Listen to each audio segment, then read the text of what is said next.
Okay student, एक electrostatic का lecture 10 है और पिछले लेक्चर में मैं एक प्रॉब्लम लिया था जिसमें मैं केस फर्स्ट डील करके छोड़ दिया था, तो आज केस सेकंड और थर्ड देखते हैं। तो now we are taking the point between x equal to 0 and x equal to d। तो electric field at point P equal to क्या हो जाएगा, नेट इलेक्ट्रिक फील्ड। और नेट इलेक्ट्रिक फील्ड यहाँ पे डेवलप कौन करेगा, ए एंड बी। तो electric field due to A and electric field due to B. But student में मेरा both charge are identical charge और मैं अपने केस में बोथ आर पॉजिटिव लिया हूँ। तो ये बताइए कि ये this charge at this point electric field किस डायरेक्शन में क्रिएट करेगा, this charge in the right direction and this charge which is charge at point B also created electric field at point P in which direction। ये तो advance करने के लिए आपके पास ब्रह्मास्त्र है ना। तो इस तरीके से मैंने लिखा कि Q by 4 pi epsilon not x square और इसका डायरेक्शन दे दिया प्लस आई। ये मैंने मैग्नीट्यूड लिख दिया और इसका डायरेक्शन दिया आई, और फिर मैंने इसका मैग्नीट्यूड दे दिया, लिख दिया। बट ए से पी का डिस्टेंस था x, correct, modulus of x distance बोलते हैं तो मॉडुलस लेते रहेंगे। और पी से बी का डिस्टेंस, बी से पी का डिस्टेंस कितना था,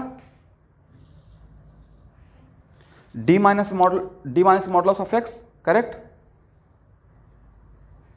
ओके, तो ये बताइए कि अब जो मेरा x है, जिस जोन में आप x ले रहे हैं वो अलजेब्रिकली क्या है, निगेटिव है या पॉजिटिव है। दैट्स वाई यहाँ पे अगर मॉडुलस हटाते हैं तो यहाँ पे क्या निगेटिव देने का रिक्वायरमेंट है या डायरेक्ट मॉडुलस हटा देंगे। और तो मैंने इसका एक मैग्नीट्यूड a लिख दिया था स्टूडेंट और एक डायरेक्शन दिया था अलोंग निगेटिव एक्स एक्सिस का यूनिट वेक्टर, करेक्ट। और उसके बाद मैंने जो कॉमन टर्म था तो मैं Q by 4 pi epsilon not को बाहर ले लिया और प्लस आई को बाहर ले लिया, तो ये जो माइनस था ये बीच में आ जाएगा। और इसका x कंपोनेंट तो प्लस आई को छोड़कर जो बाकी रेस्ट पार्ट बढ़ता है that is called what, x component. अब यहाँ पे if x tending to 0, x tending to 0 और x टेंडिंग टू 0 में मैं x टेंडिंग टू 0 प्लस ले रहा हूँ। इसका मतलब समझते हैं कि 0 पे आना है बट किधर से आना है, 0 है कि 0 से थोड़ा बड़ा है, मतलब इस तरफ से, करेक्ट। x टेंडिंग टू, तो आगे चलकर आपको कंटिन्यूटी में पढ़ाया जाएगा, इसको बोलते हैं राइट हैंड लिमिट लेना। क्या बोलते हैं, ओके इसका मतलब we are going at point x equal to 0 but from right side, correct. तो x टेंडिंग टू 0, तो this term becomes what, plus infinity, and this term becomes minus 1 by D square. तो plus infinity minus 1 by D square, तो plus infinity के सामने 1 by D square तो ऐसे simply ignore हो जाएगा। इसका मतलब x टेंडिंग टू 0 देन ए हो जाएगा क्या, प्लस इन्फिनिटी, करेक्ट। यहां तक सही है, ओके। अच्छा ये बताइए स्टूडेंट कि अगर आपका पॉइंट P, पहले मैथमेटिक्स में बाद में आएंगे, यहां तक आ गए। अगर आपका पॉइंट P बिल्कुल मिडिल में होता, अगर ये पॉइंट मिडिल में होता तो इसका इलेक्ट्रिक फील्ड का मैग्नीट्यूड और इसका इलेक्ट्रिक फील्ड का मैग्नीट्यूड और डायरेक्शन नहीं रहता, जस्ट अपोजिट होता, तो कैंसिल हो जाएगा, करेक्ट। तो इसको मैथमेटिक्स भी देख लीजिए। अगर x equal to D by 2 इस एक्सप्रेशन में पुट कीजिए तो देखिए तो आंसर क्या आता है,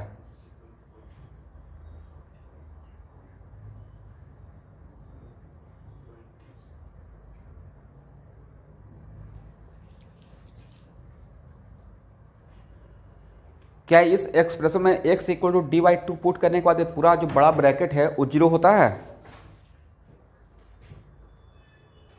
इसका मतलब जब x equal to D by two put करेंगे तो इलेक्ट्रिक फील्ड का x component at point P becomes what? 0। Correct, very good. और अब x tending to D by two, अब हम लोग x के हम लोग क्या कर रहे हैं, यहाँ से यहाँ तक आ रहे हैं, क्योंकि मेरा जो एक्सप्रेशन है this expression only valid for this domain. अब तो डोमेन और रेंज आप लोग समझ ही गए होंगे। जो x का वैल्यू x का जो वैल्यू लेते हैं दैट इज कॉल्ड डोमेन, और corresponding to value of x जो वैल्यू मिलता है that is called range. Okay, इसका मतलब हम लोग थोड़ा सा अब स्टैंडर्ड टर्म बोल सकते हैं इन टर्म्स ऑफ कैलकुलस।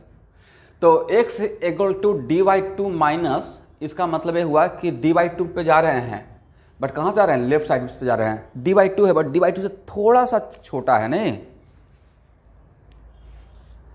तो ये टर्म क्या हो जाएगा? 1 by D square by 4। But a term क्या हो जाएगा अगर x इक्वल टू डी ले ली तो? Sorry, x equal to D, not D by two, x equal to D minus, तो ए टर्म क्या हो जाएगा? 0। तो 1 बाई 0 का मतलब हो कि इन्फिनिटी, और आगे में क्या लगा हुआ है? माइनस, मतलब माइनस इन्फिनिटी। इसका मतलब EP extending to EP becomes what? Minus infinity. जो बिल्कुल डिफिनिट वैल्यू उसको बराबर, उसके लिए बराबर का साइन लेंगे, बट जो वैल्यू डिफिनिट नहीं है उसके लिए हम लोग ऐसे बोलते रहेंगे, ज़्यादा बेटर रहेगा, ठीक है? क्योंकि वहाँ पे बिल्कुल क्लोज ब्रैकेट तो दे नहीं सकते हैं, ओपन ब्रैकेट ही दे सकते हैं नहीं। तो ये हो गया। अब इसका मतलब है कि if point P taken between A and B then electric field का generalize expression is this one. But ये इतना बढ़िया एक्सप्रेशन था कि हर जगह का मुझे ग्राफ तो मिलेगा ही, बट कुछ कुछ पॉइंट का मैंने वैल्यू भी निकाल लिया। तो सपोज कीजिए कि स्टूडेंट आप ऐसे देखिए कि मान लेते हैं कि यहाँ पे x इक्वल टू 0 है और यहाँ पे x इक्वल टू डी है, और ये है मेरा Ex। तो ये बताइए कि अगर, और मैं इस डोमेन में ग्राफ अपना ड्रॉ करना चाह रहा हूँ, तो यहाँ पे x टेंडिंग टू 0 पे आपका वैल्यू क्या था? Plus infinity. x tending to 0 पे x इक्वल टू डी पे क्या था? Minus infinity. और x equal to D by two पे क्या था? 0। और आपका ग्राफ का नेचर नहीं लगता कि it is kind of hyperbola जैसा, 1 बाई एक्स स्क्वायर।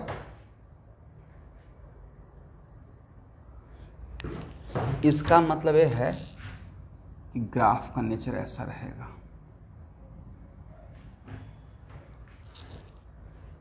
ठीक है? तो आप में से एनीवन जिनको इस डोमेन में ऐसा ग्राफ मिला था? कस्तूरी साहब, और कोई?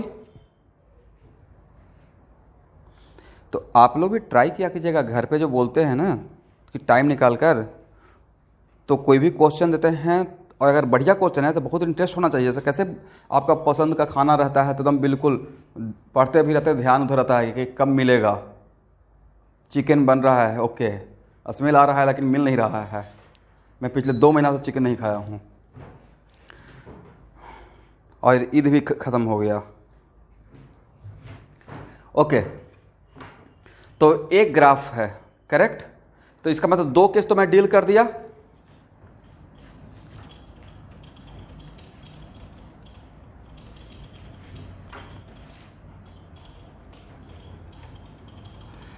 अरमान आलम, आफ्टर 3 मंथ 4 मंथ जैसे सिचुएशन ठीक रहेगा तो ड्यूज रहा आपका, हम लोग सब पूरे कैटलिस्ट वाले पहुंचेंगे।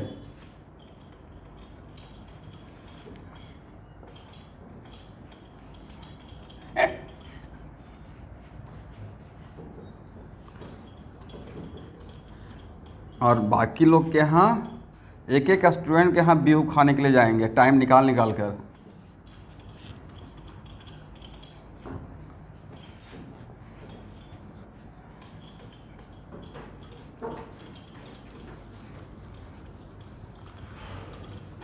चलिए अब हम लोग नेक्स्ट लेते हैं।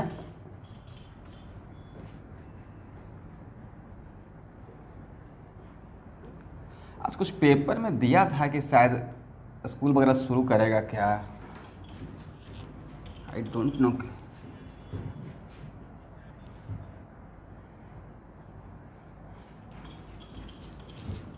कोचिंग का नाम ही नहीं लेता।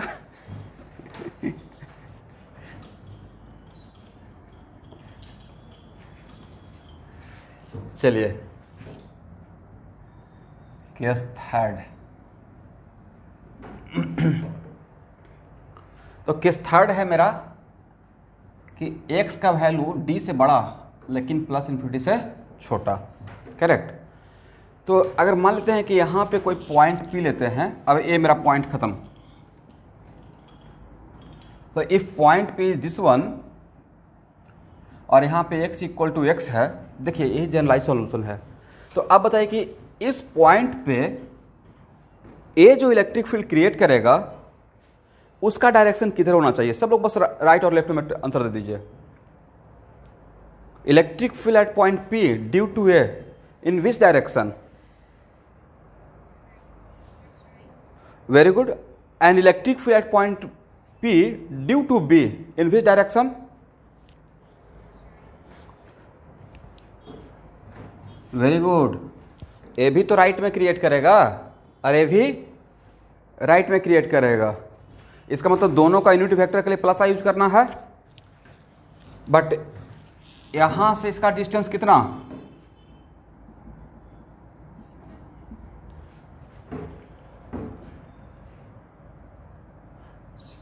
गलत, मॉडुलस ऑफ एक्स मान लिए।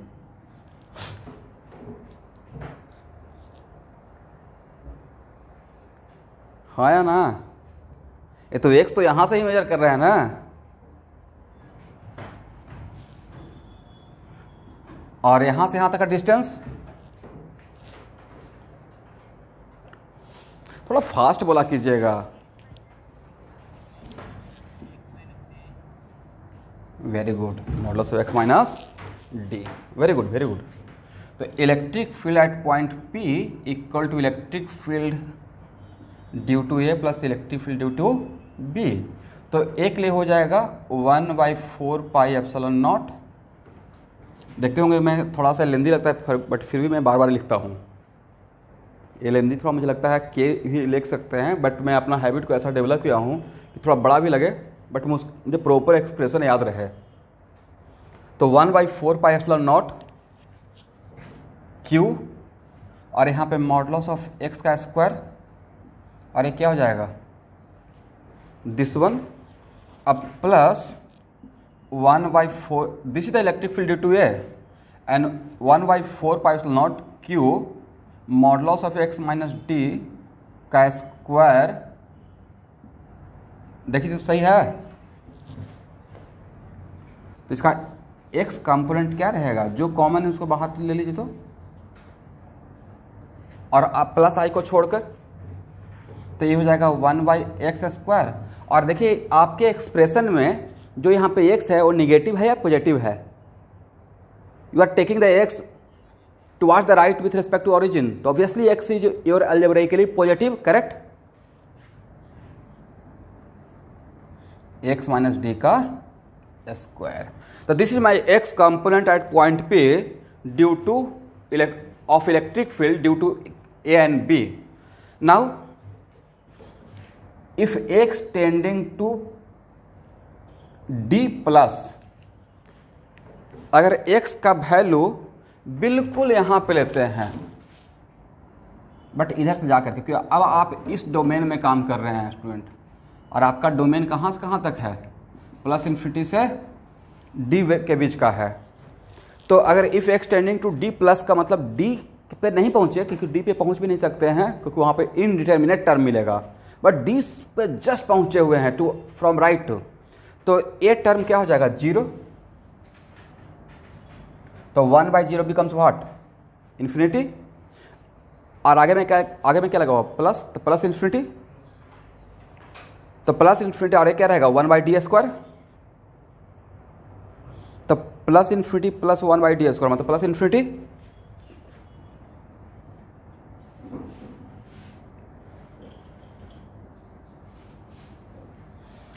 यहाँ तक आ गए।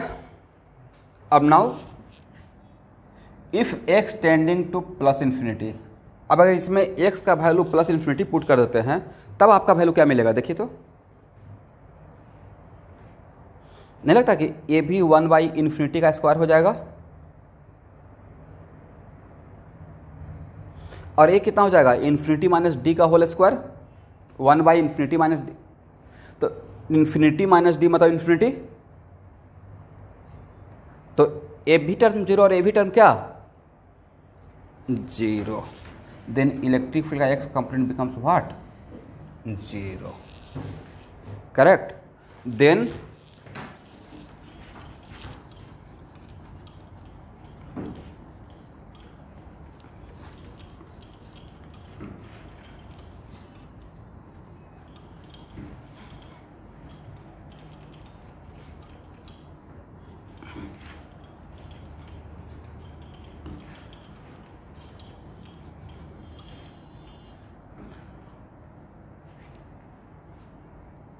तो ए है x इक्वल टू 0। अब देखिए सबका ग्राफ मैं एक साथ ड्रॉ कर लेता हूँ, और ए था x डैश, और ए है x, और ए है x इक्वल टू डी। बताइए इस जोन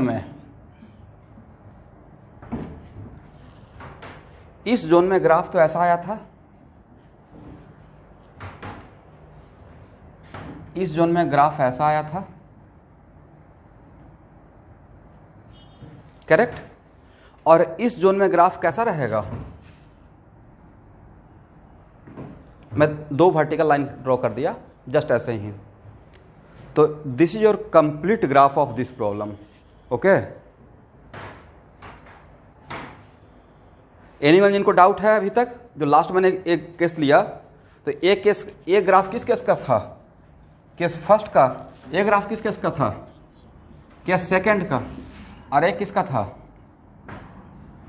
केस थर्ड का था, करेक्ट।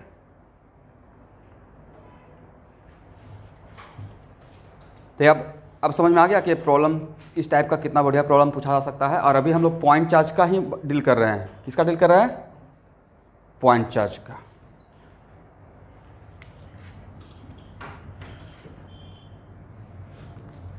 एनीवन अभी पूछ सकते हैं डायरेक्टली, ऑनलाइन है, कि यहाँ तक मैं किसी को प्रॉब्लम इस, देखिए ये लास्ट केस लिए है, ये भी तो it is kind of hyperbola type का है, नीचे में एक्स स्क्वायर है, तो 1/x² ग्राफ का नेचर कैसा रहेगा, इसी टाइप का हाइपरबोला का जैसा रहेगा, करेक्ट।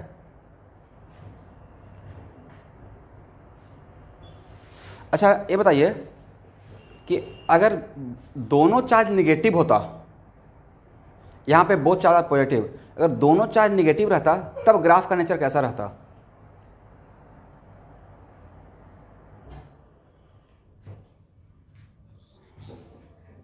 नहीं, दोनों चार्ज निगेटिव रहता, एक मिनट, दोनों चार्ज निगेटिव रहता तो हर एक्सप्रेशन में ये जो Q है वो निगेटिव होते चला जाता।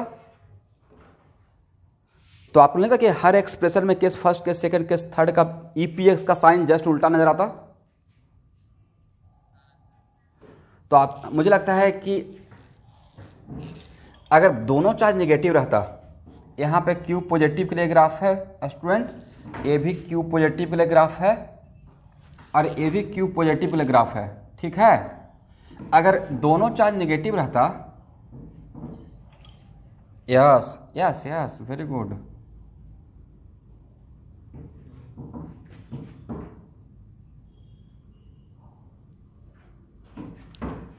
तो ग्राफ बिल्कुल ऐसे हो जाता। ये जो डॉटेड है वो किसका है, ये डॉटेड है वो किसका है, निगेटिव, एक Q निगेटिव, बट मेरे पास यहाँ पर जगह नहीं था इसलिए मैं एक ही में किया हूँ। आपके नोटबुक में तो जगह रहेगा, तो आप भी एक ही में कर लीजिएगा, या अलग, बोथ आर निगेटिव के लिए क्या करना है, बोथ आर निगेटिव। और सबसे बढ़िया तो ये काम रहेगा कि फॉर बेटर प्रैक्टिस दोनों चार्ज निगेटिव मानकर आप अलग से फिर से सॉल्यूशन कीजिए।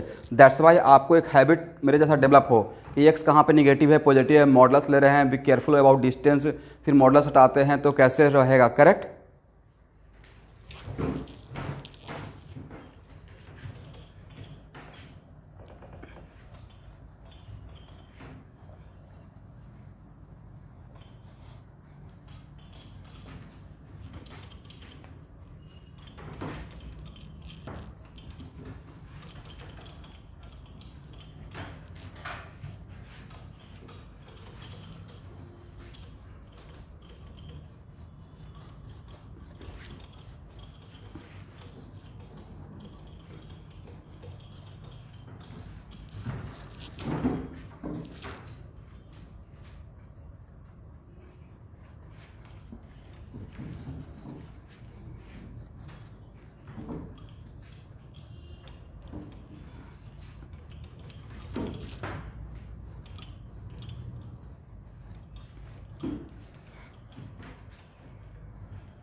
चलिए अब सौरभ इसको थोड़ा रोकिए तो।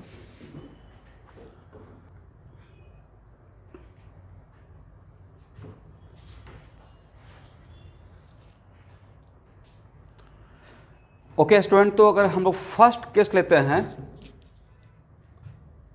तो फर्स्ट केस में electric field at point P due to A and B। तो अभी जो मेरा लिखने का तरीका है इस वेक्टर क्वांटिटी का, तो मैं क्या कर रहा हूं कि पहले मैग्नीट्यूड लिख रहा हूं और डायरेक्शन दे रहा हूं यूनिट वेक्टर। तो at point A at point P due to A, तो A पे तो पॉजिटिव चार्ज है फर्स्ट केस के लिए, तो A पे पॉजिटिव चार्ज है, तो due to A at point P electric field का आपके नोटबुक में है, मैं प्रॉब्लम यहाँ पे मिटा दिया हूँ। तो at point P due to A electric field का डायरेक्शन टुवर्ड्स लेफ्ट रहेगा, करेक्ट।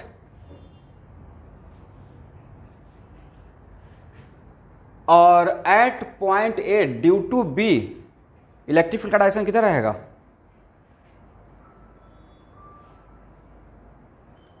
तो देखिए ए है x इक्वल टू 0, ए है x इक्वल टू d, और यहां पे है माइनस q, और यहां पे हम लोग हैं। तो आपको बताया था ना कि ऐसे कर लीजिएगा।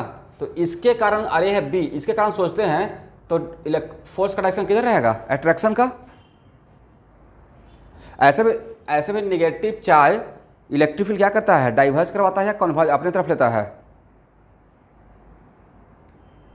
कन्वर्ज। तो कन्वर्ज का मतलब यहाँ पे जो इलेक्ट्रिक फील्ड क्रिएट करेगा निगेटिव चार्ज, वो इससे दूर रहेगा या इसके पास, इसके टुवर्ड्स रहेगा? दैट्स व्हाई मैंने मैग्नीट्यूड लिख दिया। अभी कुछ में से कुछ लग रहा होगा, कुछ लोगों को लग रहा होगा कि ये तो माइनस क्यू था, यहाँ पे तो सर क्यों लिए हैं? तो एक्चुअल में माइनस यहाँ पे अगर आप बिल्कुल जो एक फार्मूला दिए थे electric field at field point due to source point ऐसे लिखते तो आपको यही आता है। इसलिए मैंने शॉर्टकट में क्या किया कि इसका मैग्नीट्यूड लिखा। क्या लिखा? और साथ में डायरेक्शन दे दिया। तो डायरेक्शन किधर था? टुवर्ड्स लेफ्ट था या टुवर्ड्स राइट था? तो क्या सही एक्सप्रेशन है? और ये भी सही है। तो इसका x कंपोनेंट कितना हो गया? तो इसका x कंपोनेंट के लिए a हो गया। अब इसमें a टर्म को बाहर निकाल लीजिए तो फाइनल एक्सप्रेशन। और इस केस में जो मेरा मॉडुलस ऑफ x था, यहाँ पे जो x है जिस जोन में हम लोग काम कर रहे हैं वो निगेटिव था। That's why d plus modulus of x के लिए मैं d यहाँ पे मॉडुलस हटा रहे हैं तो d माइनस एक्स का होल स्क्वायर कर दिए। ठीक है,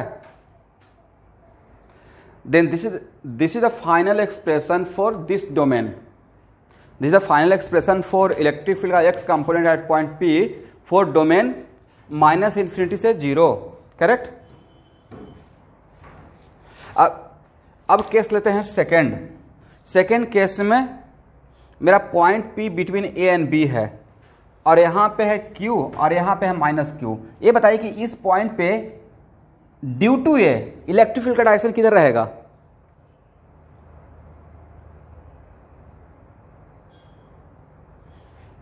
eight point P due to A towards at point P due to B किधर रहेगा? तो दोनों का टुवर्ड्स राइट ही रहा ना। दैट्स वाई देखिएगा, मैंने A के कारण मैग्नीट्यूड लिखा, डायरेक्शन दे दिया, फिर B के कारण भी मैग्नीट्यूड लिखा और डायरेक्शन दे दिया, करेक्ट। अब इसका x कंपोनेंट अगर लेते हैं तो I को छोड़कर तो यही बचेगा। इसका this is the final expression of x component of electric field at point P due to A and B for this domain, correct. अब when we take the third case, देखिए अगर पहला क्वेश्चन बनाने के बाद सेकंड क्वेश्चन कितना fast हो गए। अब हम लोग लेते हैं अगर third case at x equal to x at point P for this domain, जहां पे आपका x का वैल्यू किसके बीच में है?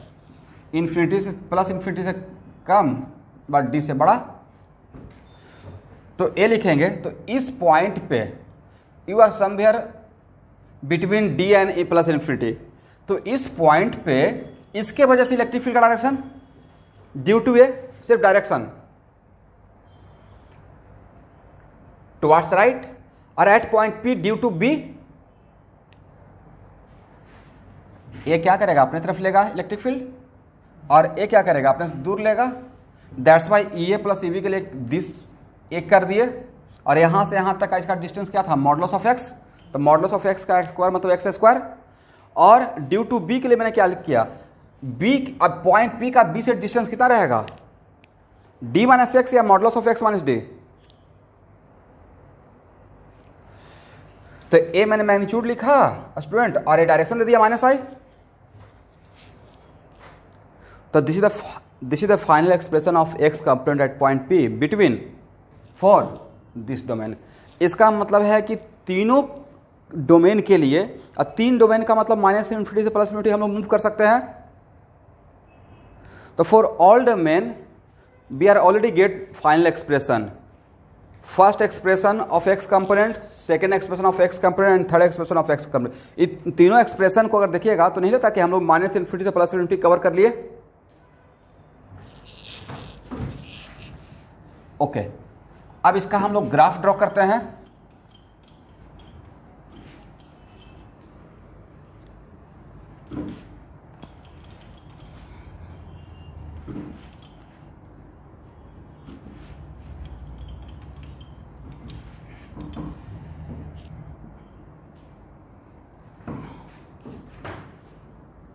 ये भी बहुत फेवरेट क्वेश्चन है, टेस्ट वगैरह टेस्ट में मैं देता हूँ, ठीक है।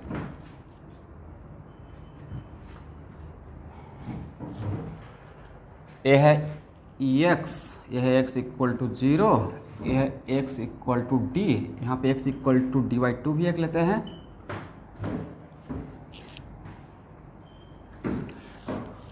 चलिए, और मैं यहाँ पे ex का 2 लाइन ड्रॉ किया हूँ। ऐसा आप कर सकते हैं ग्राफ को ड्रॉ करने के लिए डिफरेंट डोमेन में।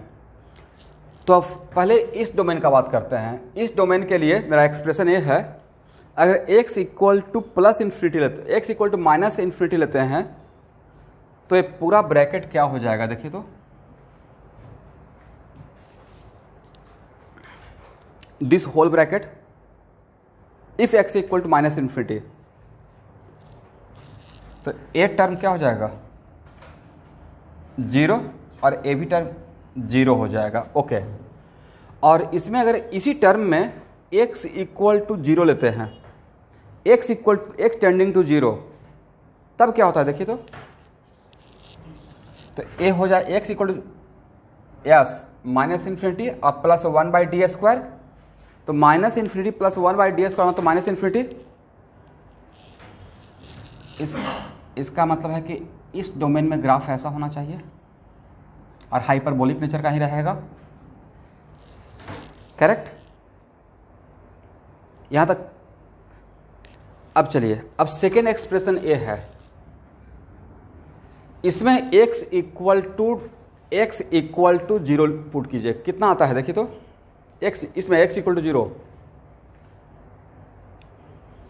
तो पूरा ब्रैकेट प्लस इन्फिनिटी हो जाएगा।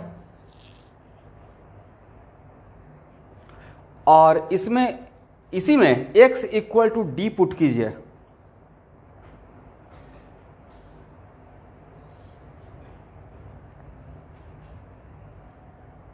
x equal to D, D तो ये हो जाएगा 1/d²। अरे अगेन प्लस इन्फिनिटी, और इसमें x equal to d/2 put कीजिए। अच्छा ये बताइए, एक कहीं भी 0 होने का चांस अब है ये ब्रैकेट? इन प्रीवियस प्रॉब्लम यहां पे माइनस साइन था, करेक्ट। इन प्रीवियस प्रॉब्लम यहां पे माइनस साइन था, that's why x equal to d/2 पे 0 हो गया था, करेक्ट। बट यहां पे लगता है कि कहीं पे 0 होने का चांस है, इसका मतलब कहीं भी electric field between this and this 0 नहीं होगा, ठीक है। तो बिटवीन दिस एंड दिस कहीं पे 0 नहीं होगा, और यहां पे देख रहे हैं x इक्वल टू 0 पे प्लस इन्फिनिटी और x इक्वल टू डी पे भी प्लस इन्फिनिटी। इसका मतलब कहीं ना कहीं तो इलेक्ट्रिक फील्ड मिनिमम रहेगा, इलेक्ट्रिक फील्ड का x कंपोनेंट का मैग्नीट्यूड, करेक्ट। और किसी भी मैक्सिमम तो plus infinity, maximum value plus infinity से बड़ा क्या लीजिएगा, क्या बोलिएगा, इन्फिनिटी का स्क्वायर या इन्फिनिटी ही हो गया। इसका मतलब है कि इसको अगर difference with respect to x अगर डिफरेंशिएट करते हैं और इक्वल टू 0 करते हैं तो उसमें एक वैल्यू मिलेगा। अरे मुझे पता है, और वो बोलिए x इक्वल टू d/2, क्या है, x इक्वल टू d/2। तो इसमें अगर x इक्वल टू d/2 लेते हैं तो कितना वैल्यू आता है,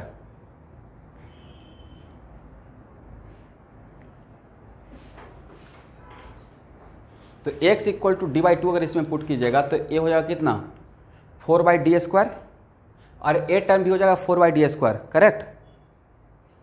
तो ये हो जाएगा 8/d²। इसका मतलब है कि इसमें कहीं भी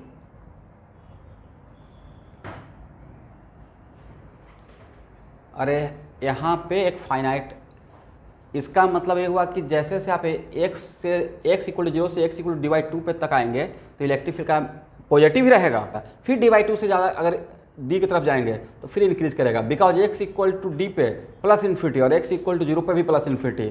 और इसका मतलब है कि इसका ग्राफ का नेचर कैसा रहेगा, कम होते होते फिर क्या हो जाएगा, ज़्यादा हो जाएगा। समझ रहे हैं, बहुत इंपॉर्टेंट इंटरेस्टिंग है, ठीक है। और नेक्स्ट क्वेश्चन, तब इसमें मिनिमम इलेक्ट्रिक फील्ड का x कंपोनेंट का मैग्नीट्यूड मिनिमम यहां पर नजर आ रहा है। तो इसको एक टास्क आपको देते हैं जो मैथमेटिक्स बैकग्राउंड के हैं कि आप इसको x के रेस्पेक्ट में डिफरेंशिएट करके 0 कर लीजिएगा, और जो क्रिटिकल पॉइंट आएगा तो फिर से डिफरेंशिएट कर उस क्रिटिकल पॉइंट को डाल के देखिएगा। तो यहाँ पे x इक्वल टू d/2 पे आपका मिनिमा ही मिलेगा। क्या मिलेगा, मिनिमा का कंडीशन मिल जाएगा। मिनिमा तो कैसे निकालते हो, मैक्सिमम मिनिमम वो तो पता है। ओके, थर्ड केस में, थर्ड केस का एक्सप्रेशन ये है, अगर इसमें x equal to D put करते हैं, x इक्वल टू डी, तो क्या हो जाएगा देखिए तो, माइनस इन्फिनिटी, और x इक्वल टू यस, और x equal to infinity put करते हैं तो 0। इसका मतलब दिस इज द ग्राफ।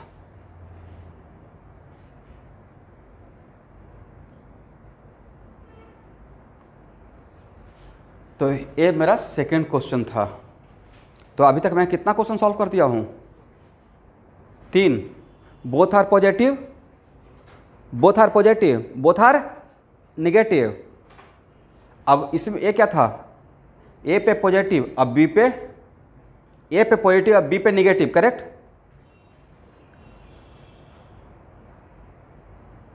अब अगर एक और क्वेश्चन लेते इसी में कि अगर ए पे निगेटिव और बी पे पॉजिटिव, ये भी तो हो सकता है। ए पे निगेटिव और बी पे पॉजिटिव, तो क्या ग्राफ यही रहता? तो एक फोर्थ क्वेश्चन आपके लिए छोड़ रहे हैं, उसका ग्राफ मैं बता दे रहा हूं और आप क्रॉस चेक कर। हाँ,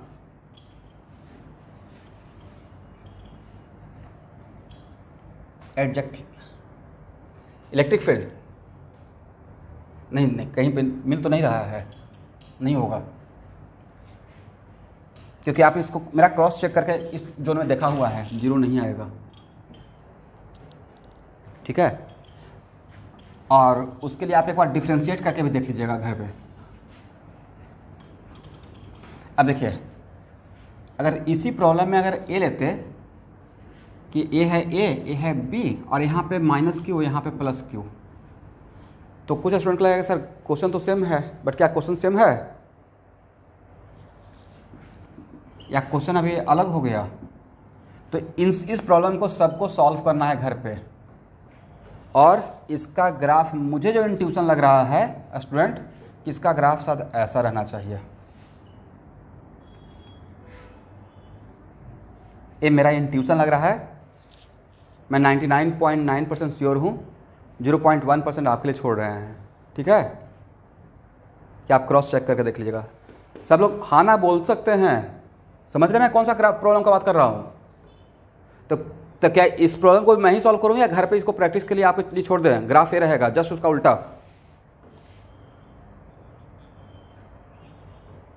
कर लेंगे इतना, मतलब ऐसे ही करेंगे या जितना सिस्टमेटिक मैं करता हूँ वैसे करेंगे?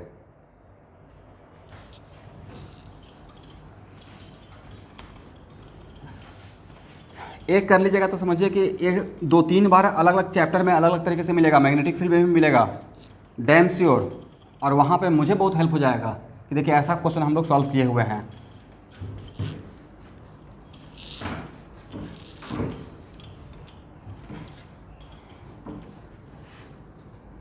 और एक क्वेश्चन एडवांस लेवल का है,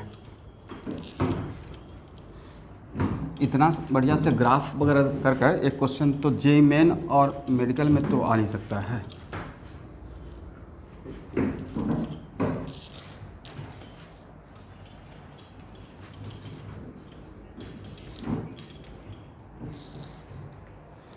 इसलिए बनेगा क्योंकि पहले से बना के आप एडवांस का एग्ज़ाम दे रहे हैं, एडवांस में सफिशिएंट टाइम रहता है, और एडवांस का आप पेपर में के लिए बैठ रहे हैं तो you are ready for all situation.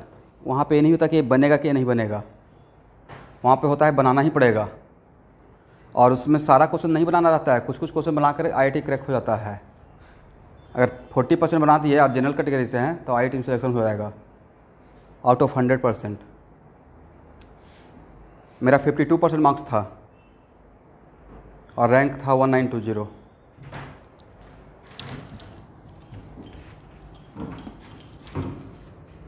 अभी यहाँ जेई मेन का ही देख लीजिए ना, जेई मेन में इस साल को छोड़कर इस बार तो 75, अब नेक्स्ट अभी से 75 क्वेश्चन जेई मेन में हो गया। 90 क्वेश्चन में का मतलब 360 मार्क्स होता है। ये बताइए eight worst situation general category के स्टूडेंट के लिए NIT सिल्चर में 100 मार्क्स पे तो मैकेनिकल मिल जा रहा है, आउट ऑफ 360 कितना मार्क्स पे? 100। और जो कैटेगरी से बिलोंग करते हैं उनको 75-80 में मिल जा रहा है। तो 360 में 75-80, वो तो एक पेपर केमिस्ट्री सॉल्व करके ले आइएगा अगर बढ़िया से पढ़ लिए तो। इसलिए कैरियर बनाना बहुत टफ नहीं है, बस उसमें पेशेंस का रिक्वायरमेंट है, और एक एक क्लास के थ्रू जाना पड़ता है, एक एक वर्ड टीचर कहाँ पे क्या समझाना चाह रहे हैं, कौन सा स्प्रिंग फोर्स का क्लास चल रहा है, क्लास इंपॉर्टेंट है या नहीं है। चलिए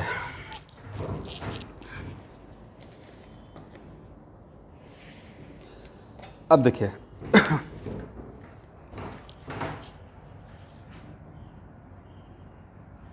तो अभी जस्ट हम लोग प्रिंसिपल ऑफ सुपरपोजिशन स्टूडेंट देख रहे थे, तो ये जो प्रॉब्लम में जो अभी सॉल्व किया वो प्रिंसिपल ऑफ सुपरपोजिशन का ही था। तो सपोज करें कि आपके पास बहुत सारा चार्ज पार्टिकल है, Q1 है, Q2 है, Q3 है एंड और भी चार्ज पार्टिकल है लाइक Qn है।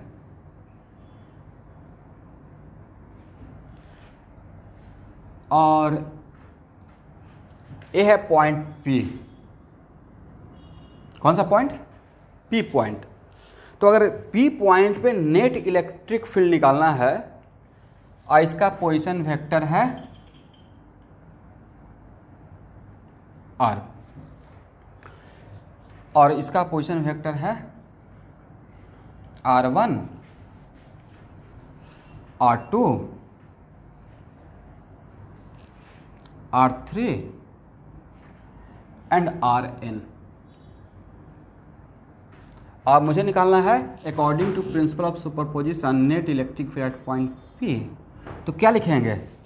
Electric field due to electric field at point P due to 1 है ना, electric field at point P due to 2, electric field at point P due to 3 and so on electric field at point P due to nth charge particle.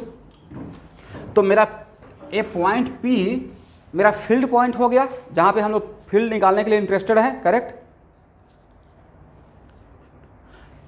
और मेरा source point यहां पे only 1 है या source point, लेकिन जो मैंने source लिया है वो मेरा क्या कंटिन्यूअस सोर्स है या डिस्क्रीट सोर्स है? मतलब इन फॉर्म ऑफ क्या कंटिन्यूअसली कहीं पर डिस्ट्रीब्यूटेड है या इन फॉर्म ऑफ पार्टिकल है तोड़ा हुआ Q1, Q2, Q3 and Qn। तो इस तरीके से पार्टिकल के फॉर्म में तोड़ा हुआ रहेगा तो उसको बोलते हैं डिस्क्रीट। क्या बोलते हैं? दैट्स व्हाई मेरे यहां पे कंटिन्यूअस चार्ज डिस्ट्रीब्यूशन नहीं है। तो according to principle of superposition इन सबका इफेक्ट के लिए अलग अलग हम लोग सबका अलग अलग निकालेंगे। तो सबके लिए फील्ड पॉइंट मेरा कॉमन है, field point is P, but what is your source points? The source point is Q1, Q2, Q3 and so on and Qn, correct. तो एक फार्मूला था ना, electric field at field point due to source point equal to Q by 4πε0, याद होगा आप लोग को? QRFS, correct.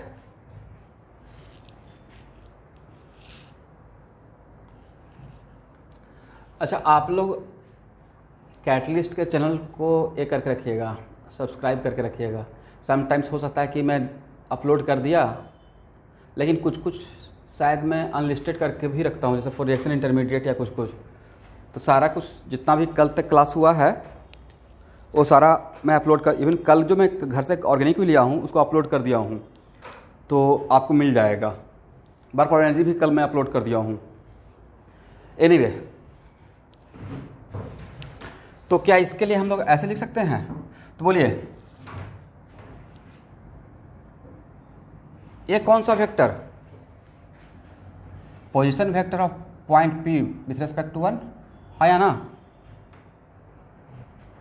एक कौन सा position vector of point P with respect to 3? एक कौन सा पोजीशन, चूंकि यही तो हम लोग को चाहिए, position vector of point P with respect to 3। और एक कौन सा? Position vector of point P with respect to nth particle, correct. RFS यही होता है ना, position vector of field point with respect to source point. तो जिसका पोजीशन बताना है वहां पे हेड और जिसके रेस्पेक्ट में बताना है वहां पे टेल लेते हैं, करेक्ट। तो क्या इसके लिए हम लोग ऐसे लिख सकते हैं? Q1 बाई 4πε0 RP1 का Q RP1। देखिए तो स्टूडेंट, मैंने सही लिखा, बिल्कुल सही तरीके से फार्मूला मैंने वहां पे रिप्रेजेंट किया, ए वाला फार्मूला। सब लोग हाँ ना प्लीज बोलिए।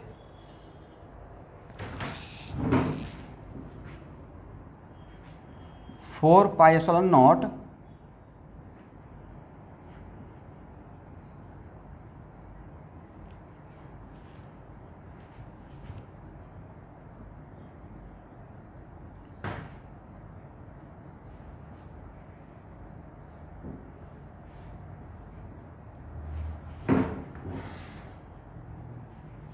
चलिए अब यहां देखिएगा, position vector of point P with respect to 1 equal to position vector of p minus position vector of 1 लिख सकते हैं, पोजिशन वेक्टर ऑफ 1 लिख सकते हैं।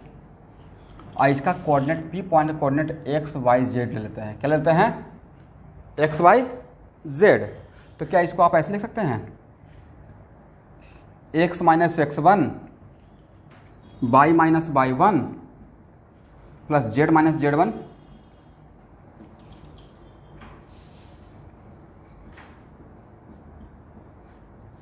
हाँ या ना? where x1 y1 z1 are the coordinate of point 1. In similar fashion, x2 y2 z2 is the coordinate of point 2 and x3 y3 z3 is the coordinate of point 3 and xn yn zn are the coordinate of nth particle. Correct? तो इसको हम लोग इस form में लिख सकते हैं। और इसका मैग्नीट्यूड कितना रहेगा?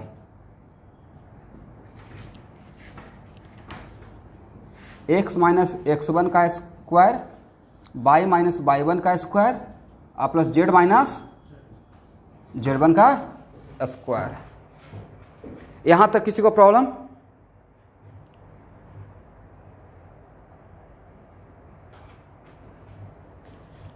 स्टूडेंट सौरभ देखिए तो कितने लोग पार्टिसिपेंट हैं? 22।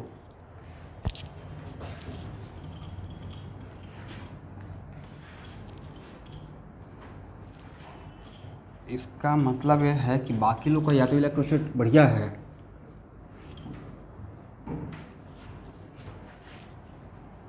और नहीं तो कुछ और है।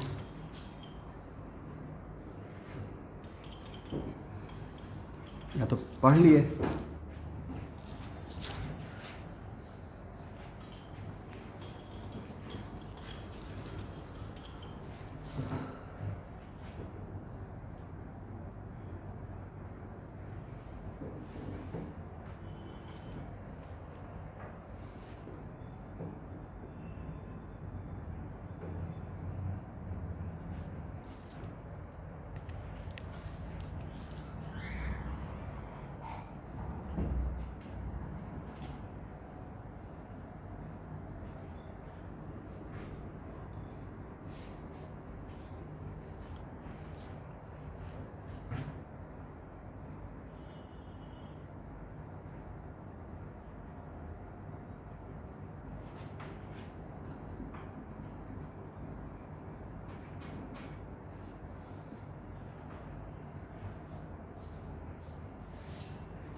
ओह हाँ सॉरी।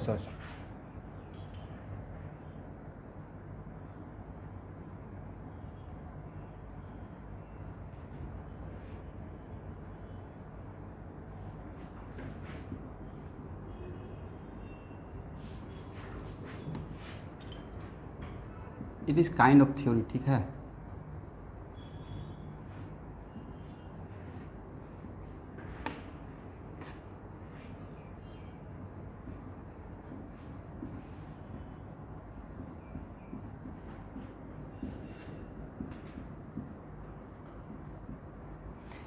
ये सिर्फ अभी मैं किसके लिए लिखा हूं?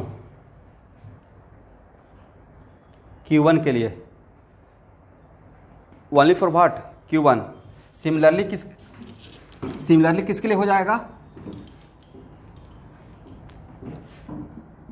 सिमिलरली Q2 के लिए क्या ऐसे लिख लीजिएगा, x minus x2 i y minus y2 j z minus z2 k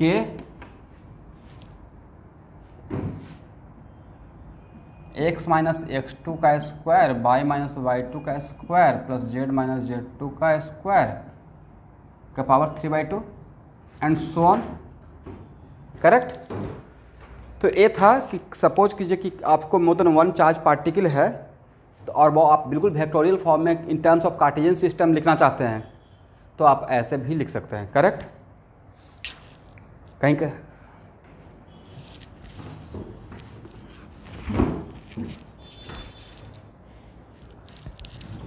चलिए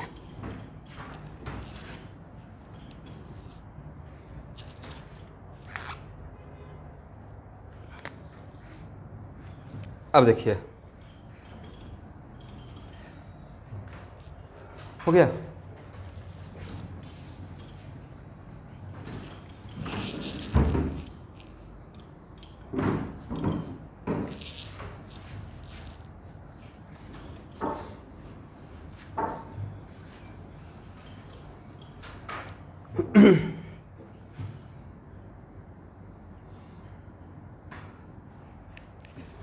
अब नेक्स्ट क्वेश्चन है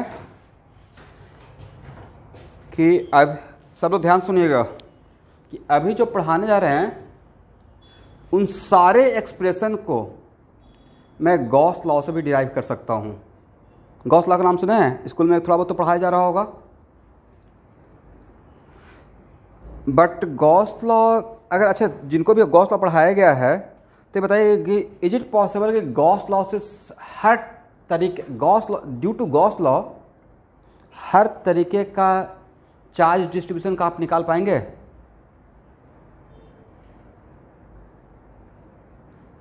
क्लोज होने के बाद भी आपसे नहीं निकलेगा कि गॉस लॉ जहाँ तक हम लोग का लिमिट है उसमें सिमेट्रिकल रहना पड़ेगा।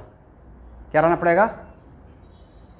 सिमेट्रिकल, तभी हम लोग कैपेबल हैं, अदरवाइज कैपेबल। और उसमें बहुत सारा चीज़ ऐसा चीज़ है जो बहुत लोग पढ़े हैं, बट वहाँ पर ही मैं बताते रहूँगा कि देखिए गॉस लॉ एक्चुअल में हम लोग पहले कुछ जानते हैं इसलिए ऐसा कर रहे हैं। फॉर एग्जाम्पल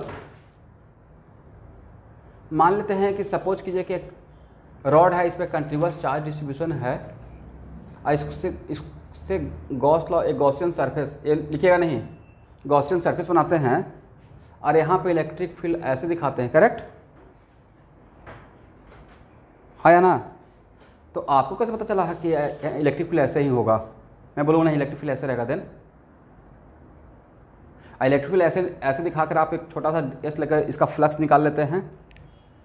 तो एक्चुअल में गॉस लॉ से पहले मेरा जो पॉइंट ऑफ व्यू है, और देखिए कुछ तो वजह रहता होगा कि इलेक्ट्रिक फील्ड एंड पोटेंशियल को एच वर्मा पहले लिए अब बाद में गॉस लॉ लिए। चाहते तो पहले ही गॉस लॉ लेते बाद में इलेक्ट्रिक और या साथ में मर्ज करते। इसका वजह यह है कि पहले आप चीज़ों को थोड़ा सा डेप्थ में चीज़ों को समझिए और थोड़ा टफ अगर भी लगता है तब भी उसको समझ कर आगे बढ़िए। बाद में तो इलेक्ट्रोस्टैटिक का शॉर्ट नोट्स बना ही लेंगे, बट बाद में अगर चीज़ों को पहले टफ तरीके से सीख कर अब बाद में गॉस लॉ पे आते हैं तो आप फुल ऑफ कॉन्फिडेंस से आप बोल सकते हैं कि नहीं ये नहीं होगा यही होगा, मैं पहले से जानता हूँ, मैं डिराइव किया हुआ हूँ, करेक्ट।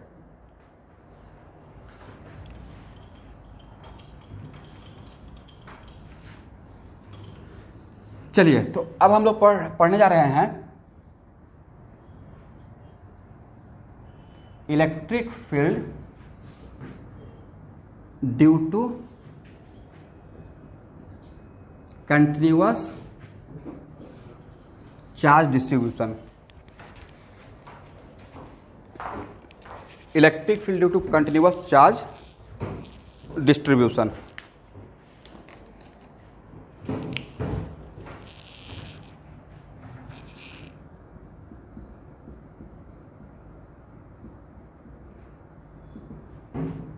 अच्छा बोर्ड में ऐसा भी क्वेश्चन आता है कि क्यू के कारण यहाँ पे इलेक्ट्रिक फील्ड निकाली है, अब तो निकल जाएगा। ऐसा क्वेश्चन रहेगा तो बन जाएगा ना? हाँ नहीं क्वेश्चन में मतलब मैं एक क्वेश्चन मुझे याद आ गया कि ऐसा भी क्वेश्चन मैं देखा हूँ 1 मार्क्स में, तब तो बन जाएगा। ओके तो अब स्टूडेंट ये बताइए कि मेरा हेडिंग ये है कि electric field to continuous charge distribution.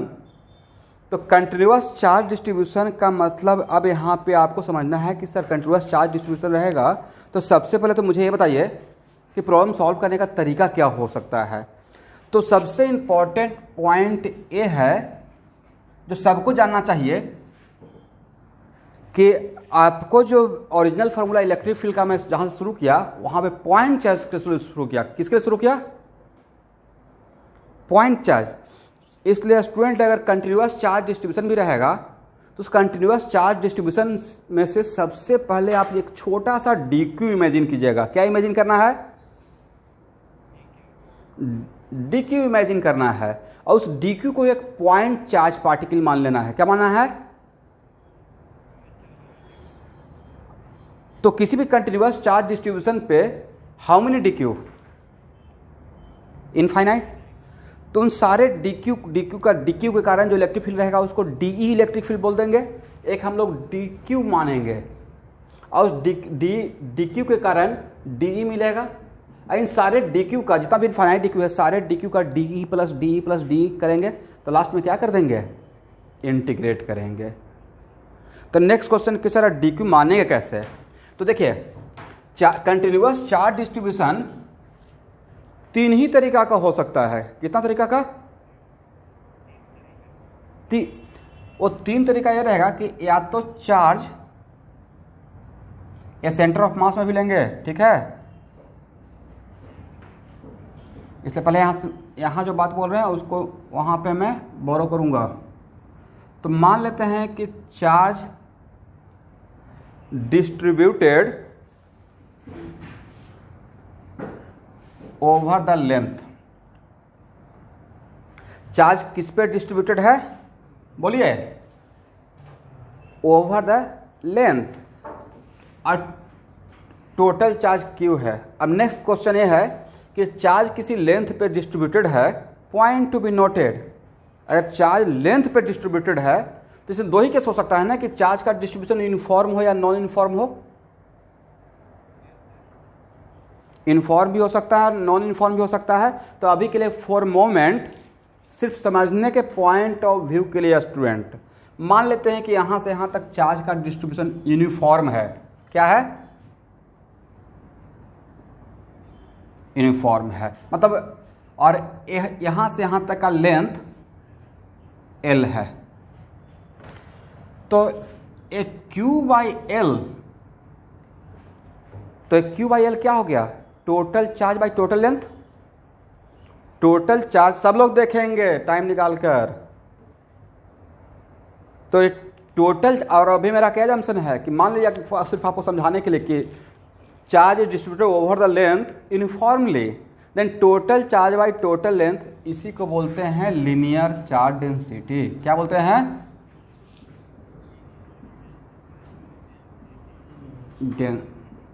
Yes. और इसको मैं पूरे अपने इस टॉपिक में लैम्डा से इंडिकेट करूंगा। आज के बाद लीनियर चार्ज डेंसिटी किससे इंडिकेट करेंगे?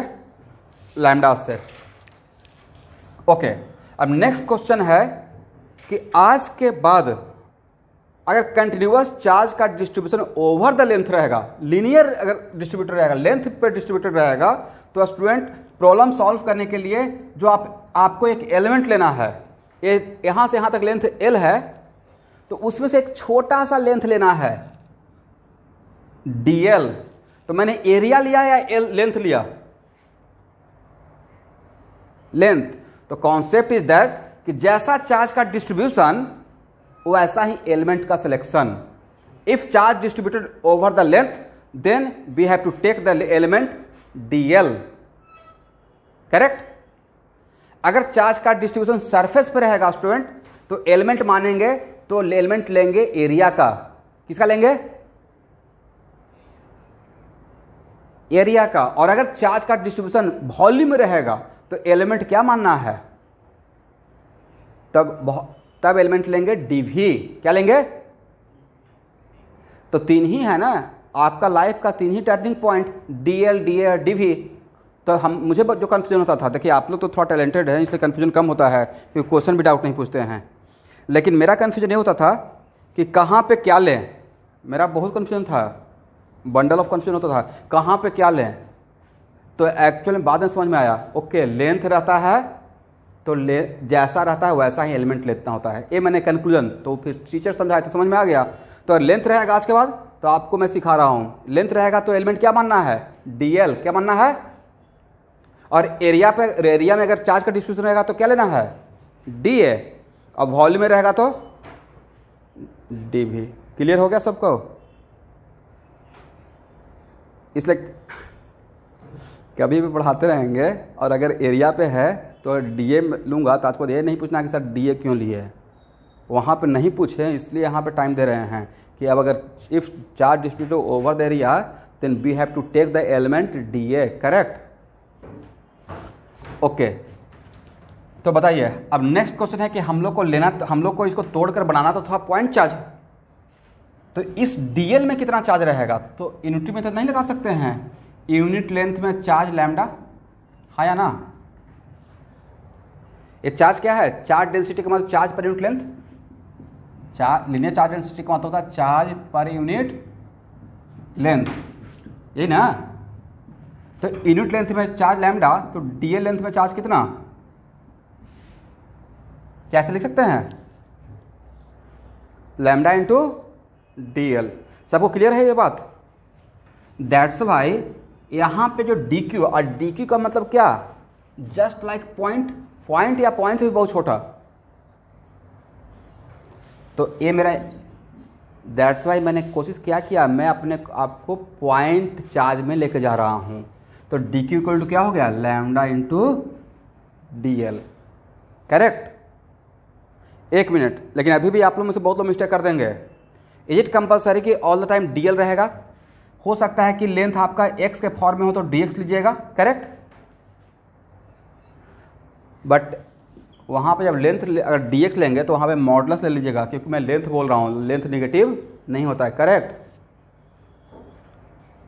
इस बात का ख्याल रख लेंगे। ओके, तो पहला केस तो आज बात क्लियर हो गया कि सर अगर if charge distributed over the length then we have to take the selection या we have to take the element as DL, length, छोटा सा length, infinitesimal length. If charge distributed over the area, किसमें charge distributed है? Area में, और एक continuous charge है। और अभी के लिए मैं मान रहा हूं कि चार्ज डिस्ट्रीब्यूशन इज यूनिफॉर्म, सिर्फ आपको समझाने के पॉइंट ऑफ व्यू से। तो और इसका टोटल एरिया A है, तो एक Q/A को क्या बोलिएगा? अरे मेरा सरफेस है, वॉल्यूम नहीं है, 2 डायमेंशन में है, यह सिर्फ क्या है? सरफेस है, एरिया। तो इसको यस, तो इसको बोलते हैं चार्ज पर यूनिट एरिया। उसको आज के बाद मैं सिग्मा से इंडिकेट करूंगा। किसे इंडिकेट करेंगे? सिग्मा से। तो इसके वजह से इलेक्ट्रिक फील्ड किसी पॉइंट पे निकालने के लिए इसको भी पॉइंट में हम लोग डिवाइड करेंगे। तो अब यहां पे क्या लेंगे? लेंथ लेंगे या DA लेंगे? इस DA में जो चार्ज रहेगा उसको बोलेंगे DQ। और इस DQ का वैल्यू क्या ऐसे लिख सकते हैं? Sigma into DA।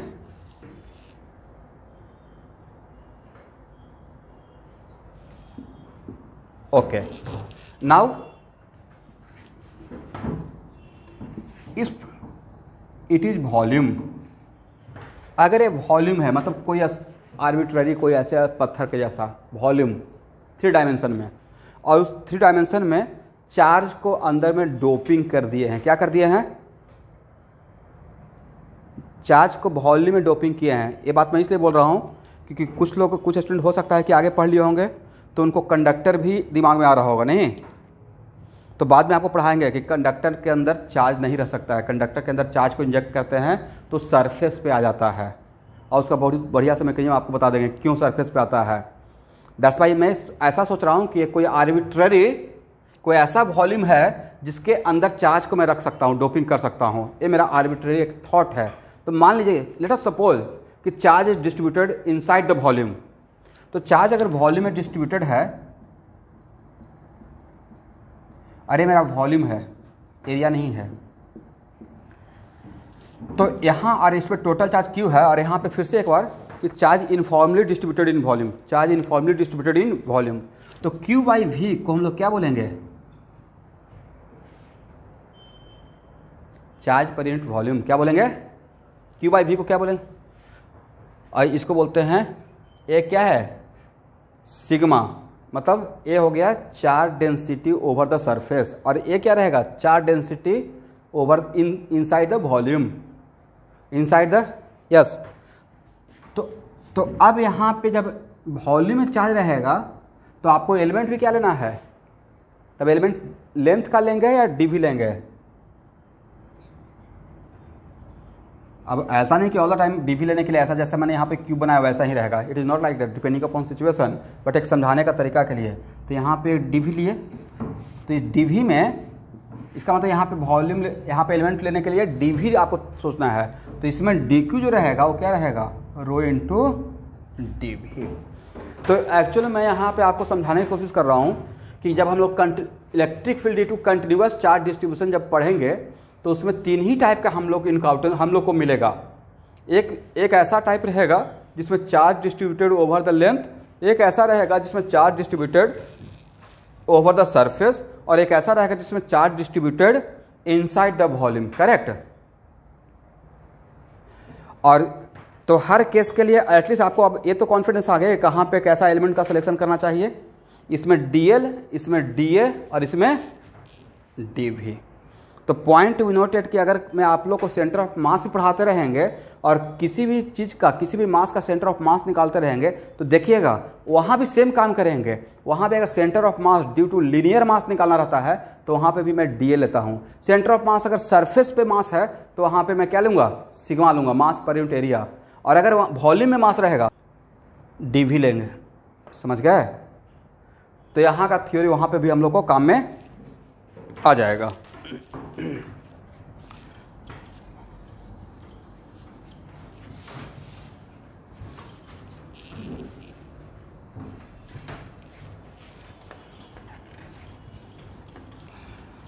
और इसमें जो क्लास कर रहे हैं तो कुछ न्यू बैच के भी स्टूडेंट हैं क्या? और हाँ, तो जो न्यू बैच के जो स्टूडेंट हैं उनके लिए सजेशन है कि किसी भी क्लास में मैं मैसेज कर दूंगा कि अगर मैं वर्क पर एनर्जी पढ़ा रहा हूँ तो एक्चुअल में इलेक्ट्रिक फील्ड में भी आपको पोटेंशियल एनर्जी और कंजर्वेटिव फोर्स का रिक्वायरमेंट होगा। करेक्ट। बट कंजर्वेटिव फोर्स और पोटेंशियल एनर्जी का रियल कॉन्सेप्ट हम लोग पढ़ते हैं वर्क पर एनर्जी में, और बहुत सही मौका पे मैं वर्क थ्योरम क्लियर कर रहा हूँ। तो अभी जस्ट उसके बाद हो सकता है कि मैं conservative force, non conservative force और पोटेंशियल, वहाँ पे पोटेंशियल एनर्जी डिफाइन करने वाला हूँ। तो उस कॉन्सेप्ट का यहाँ पे बहुत विग्रस यूज होगा। तो जहाँ भी मुझे इलेक्ट्रोस्टैट में पोटेंशियल एनर्जी का फर्स्ट टाइम या पोटेंशियल का रिक्वायरमेंट होगा तो बिफोर दैट मैं पहले conservative force, non conservative force और what are meaning of potential energy, इसको पहले मैं क्लियर करूंगा, तभी उसके बाद आगे बढ़ूंगा। अभी मैं वहाँ तक ही अपने आप को लेकर चलूंगा जिसमें विदाउट इन्वॉल्विंग पोटेंशियल एनर्जी या पोटेंशियल मैं चीज़ों को आगे लेके जा रहा हूँ। करेक्ट।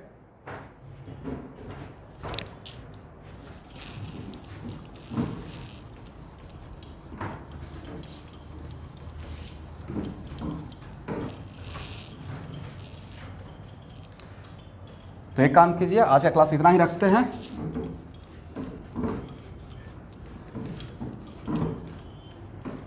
आप लोग थोड़ा ब्रेक ले लीजिए